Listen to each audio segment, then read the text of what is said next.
Hi, I'm Seshmani Gopal, and I'd like to welcome you to another edition in the series of lessons on data structures and algorithms. In this lesson, you will see how to write a Java program to build a linked list with one node in it. I'm assuming that you have a good conceptual understanding of linked lists with nodes and pointers.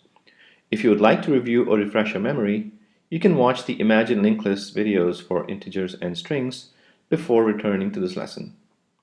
Also, I'll be using Eclipse to write programs. If you're not familiar with Eclipse, you can still follow along with the lesson and use your favorite setup to write, compile, and run programs. But I strongly recommend that you switch to Eclipse as soon as possible. It's a great environment for developing software. Okay, let's get started. We'll begin with a single node linked list with integer data and then repeat for strings. I have opened Eclipse. Notice that I have created a project called data structures in which I'll write all code. Notice also that the Java version is set to 1.6, but this and other programs I'll write will work with Java version 1.5 and above. This is the single node integer linked list we want to build. The node has integer 25 for data and null for the pointer since there is no next node. The pointer front provides access to the linked list. Now, a node is an object. Nodes are not predefined in Java, unlike, say, strings, so we will need to write up a node class off of which we can then create node objects. So let's do that. I'll start off by first creating a package under the data structures folder. You might be aware that a package is a collection of related classes. Although it is possible to implement a class outside a package, it's good form to always write classes inside packages. I'm going to create a package called linear. The idea is that all linear data structures, including linked lists, will belong in this package. So here goes. So I'll click on the new package creation wizard. As you can see, the source folder is data structure/source. Source is the folder under the project in which all my .java files are going to be stored.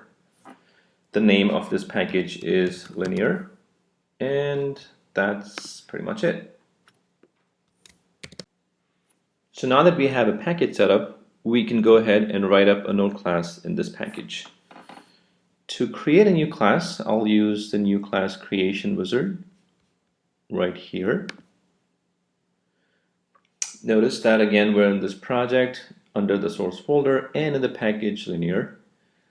The name of this class. So because we're going to have integers in our nodes, I'm going to call this class int node.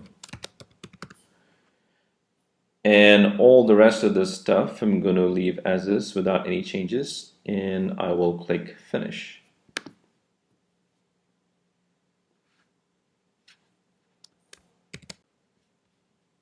Okay, notice that we have now a template for the class.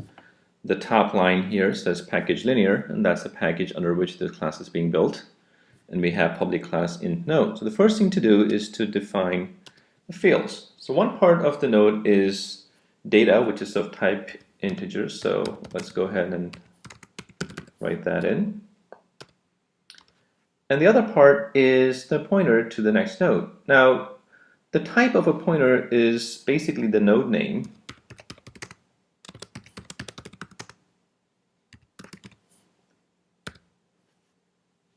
Whenever you have an object, the name of an object essentially has the address of the object, or in other words, it's a pointer. So here, the field next is a pointer to an object of type int node.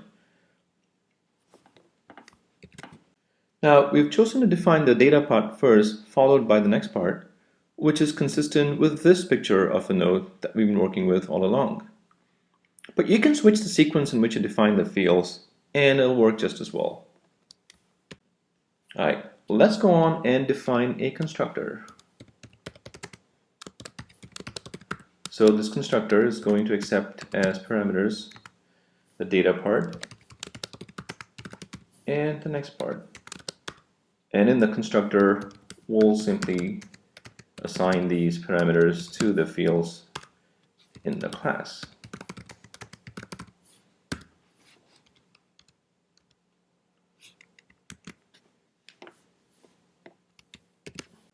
And I'm going to add one method to this class, and that is the toString method, which will return the data in the node. Now, I can't just do this because data is of type int, whereas the return type of this method is a string. So I need to convert this return to a string type, and the easiest way to do that is to just append the empty string to the int, and this will automatically convert the entire thing to a string. So that's pretty much it for the int node class. We can now go ahead and create objects of this class. So let's write a simple application to build our single integer node linked list. We need to define another class in which we can write our application. So let's go back to our class creation wizard, and in this package linear we can build our new class. So I'm going to call this int LLAPP for integer linked list application. Now here, because this is an application, it needs to have a main method, so I'm going to check this box, public static void main, and finish. So this gives us a template for the application in which we will go in and fill in the main method. There are 3 steps to code in the main method. First, we need to create a new int node object. Second, we want to define a front variable. And third, we want to make the front variable point to the new int node object. So here's the creation of the new int node object. I'm going to use 25 for data and null for the next pointer. It's important to understand that what we have coded here is really a 2-part process. The first part is just the creation of the new node. So when you say new int node, you get new space in memory. Here it is at location 2000. At this time, the data field is initialized to 0, which is the default value for an integer, and the next field is initialized to null, effectively 0, which is the default value for an address.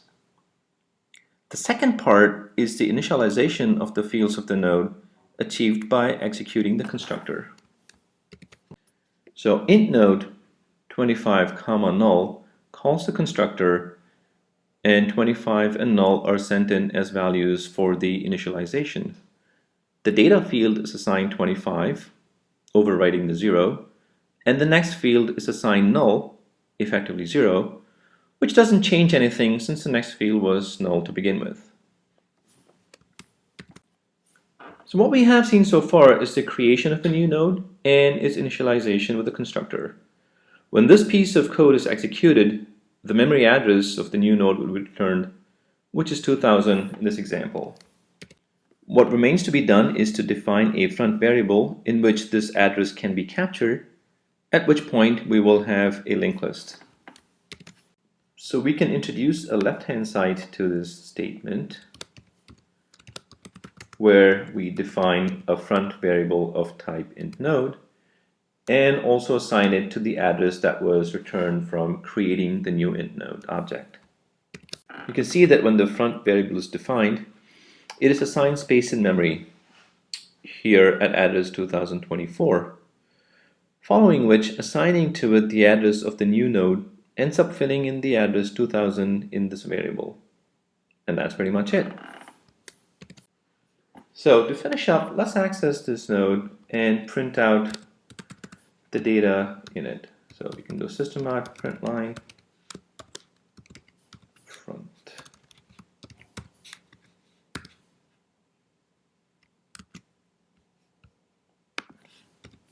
And save. Now let's run this program. Right click on the Java file, run as Java application, and there you go. You see that it printed 25. Now remember that we wrote a toString method in the int node class, which returns the data in the node as a string. So here, when we send front to the println method, it knows to come back with a string, and it automatically ends up calling the toString method on the node to which front points, and then you get a 25. Okay, doing this for string data is pretty much the same kind of process, except we need to have a different kind of node because our nodes are now going to have string data. So we can write another class and have a string field in it. The easy way to do that is to copy our int node class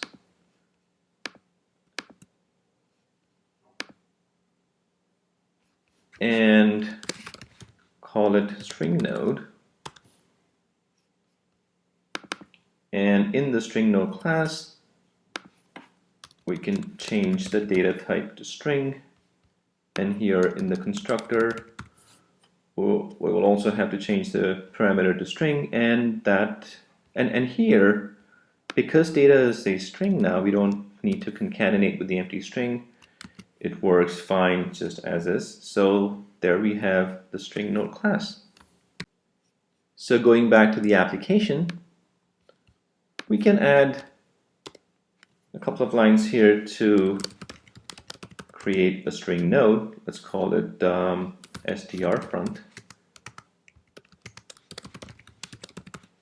and say we create a node with the string averaged in it, and it doesn't point to anything else. We only want a single node linked list, and that's pretty much it. And we can print the data in this node just like we did before for the int node, except now we're going to have str front. Save. Let's run the program. We can just click on the green arrow up here to run the app, and you see it printed 25. That's for the first part of the program, and average for the second part. So that's pretty much it for this lesson, and I hope you enjoyed it. You can obviously try it out for yourself. Hopefully you worked along with me as I was doing this. Otherwise you can review it and try it out. And what might be good is if you watch it and then try to repeat it without looking at the video as you type stuff in. That way you can try and see how much you've retained, and then if you get stuck, you can always go back and watch the video and fill in the blanks. So that's it for now. See you later.